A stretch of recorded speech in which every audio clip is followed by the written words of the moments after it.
কানুনগো ও surveyor সিন্ডিকেটের সাথে টাকার চুক্তি ছাড়া কোনো কাজই হয় না রংপুর মহানগর রাজস্ব সার্কেল ভূমি অফিসে। জমি পৃথকীকরণ, নামজারি, খাজনা খারিজ সহ অন্যান্য সকল বিষয়ে ভূমি সেবার জন্য নানাভাবে অতিরিক্ত অর্থ দেওয়ার জন্য চাপে ফেলা হচ্ছে সেবাগ্রহীতাদের। দালালদের প্রভাব, অদৃশ্য ফি আর দীর্ঘসূত্রিতার ফাঁদে পড়ে সাধারণ মানুষ বাধ্য হয় ঘুষ দিতে। ভূমি অফিসের অনিয়মের আরও খবর জানাতে সরাসরি যুক্ত হচ্ছেন সহকর্মী আশিকুর রহমান। ডিফেন্স ভূমি অফিসের সেবা নিতে আসা মানুষদের ভোগান্তির আর কি কি তথ্য আছে আপনার কাছে, এবং সেখানকার কর্মকর্তাদের তথ্য কি জানেন আপনি, বিস্তারিত জানাবেন। রানা, ভোগান্তি, হেনস্থা, হয়রানি অর্থাৎ সরকারি সুবিধা পেতে সাধারণ মানুষের যে ভোগান্তি, হয়রানি, হেনস্থা এবং যে উৎকোচের বিষয়টা আছে, এর প্রকৃত সংজ্ঞা পেতে হলে ঠিক যেন আসতে হবে এই রংপুর মহানগর রাজস্ব সার্কেল ভূমি অফিসে।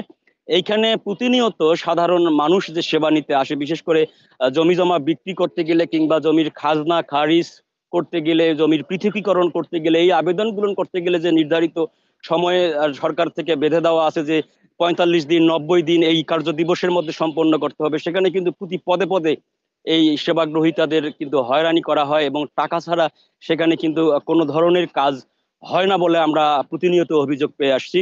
আমরা সরেজমিন এই বিষয়গুলোর খোঁজ খবর নিয়ে এই যে যারা হয়রানির শিকার হচ্ছেন ভুক্তভোগীদের সেই অভিযোগের কিন্তু কিছু সত্যতাও পেয়েছি। ঠিক আজকে এই মুহূর্তে এই রংপুর মহানগর ভূমি সার্কেল অফিসের সামনে থেকে দাঁড়িয়ে বলছি, এখানে অনেক ভুক্তভোগীরা রয়েছেন। সকালে আসার পর তাদের সাথেও কথা হয়েছে, যারা দীর্ঘদিন থেকে, অর্থাৎ কেউ ১ বছর থেকে ঘুরছেন, কেউ ৭ মাস থেকে ঘুরছেন, কেউ ৮ মাস থেকে ঘুরছেন, অথচ তাদের ২-৩ মাসের মধ্যেই তাদের কাজগুলো হওয়ার কথা ছিল। বিশেষ করে এই মহানগর সার্কেল অফিসে, রংপুর মহানগর সার্কেল অফিসের যে কানুনগো এবং সার্ভেয়ার রয়েছেন, বিশেষ করে তারা কিন্তু একটি বিভিন্ন ইউনিয়ন ভূমি অফিসগুলোর সাথে, তহসিলদারদের সাথে সম্পর্কের একটি সিন্ডিকেট করেছেন এবং যাতে করে প্রতিটি পদে পদে হেনস্থার শিকার হয়ে এক পর্যায়ে বাধ্য হতে হয়। আমরা একজন ভুক্তভোগীর সঙ্গে কথা বলতে চাই।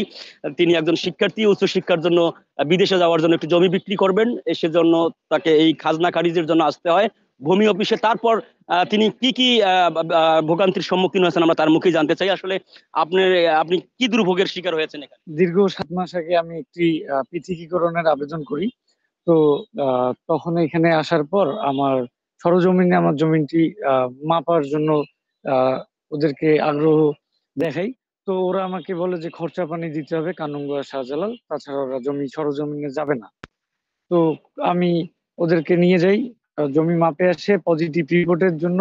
আমি দীর্ঘ 7 মাস থেকে এদের পিছনে ঘুরতেছি, পদে পদে এরা আমাকে হয়রানি করাইছে। তো এরা কানুনগোয়া শাহজালাল স্যার বলছে যে আমার পজিটিভ রিপোর্ট দেওয়ার জন্য ১ লাখ টাকা দিতে হবে। আর এরা তারপরে আমাকে পাবেল, এদের তহসিলদার অফিসার, ওনার কাছে পাঠাইছে মাইগঞ্জ। উনিও বলছে যে ৪০,০০০ টাকা দিতে হবে পজিটিভ রিপোর্টের জন্য।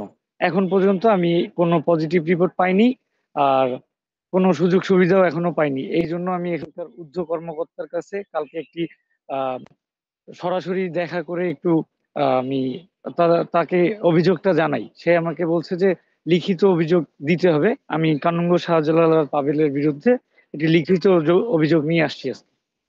সোহেল রানা, ঠিক এই ভুক্তভোগী যেমনটি বলছিলেন, ঠিক এই ভুক্তভোগীর মতোই কিন্তু এই রংপুর মহানগর রাজস্ব ভূমি সার্কেল অফিসে যারাই সেবা নিতে আসছেন, তারাও কিন্তু প্রতিটা পদে পদে ঠিক এরকম বিপদের মধ্যে পড়ছেন, ভোগান্তির মধ্যে পড়ছেন। যারা টাকা দিতে পারছেন চাহিদা মতো, তাদের কাজটি কিন্তু ঠিক হয়ে যাচ্ছে, আর যারা টাকা দিতে পারছেন না, তাদেরকে মাসের পর মাস, কোনো কোনো ক্ষেত্রে বছরের পর বছর তাদেরকে ঘুরতে হয়, ঘুরেও কিন্তু তারা এখানে সমাধান পাচ্ছেন না। তাই এই ভুক্তভোগীদের দাবি যে এই বিষয়গুলো কঠোরভাবে মনিটরিং করে, তদন্ত করে, যারা এই সকল অবৈধ ঘুষ বাণিজ্যের সঙ্গে জড়িত, তাদের বিরুদ্ধে যেন ব্যবস্থা নেয় কর্তৃপক্ষ, এমনটি দাবি জানিয়েছেন এই রংপুর মহানগর ভূমি সার্কেল অফিসে সেবা নিতে আসা ভুক্ত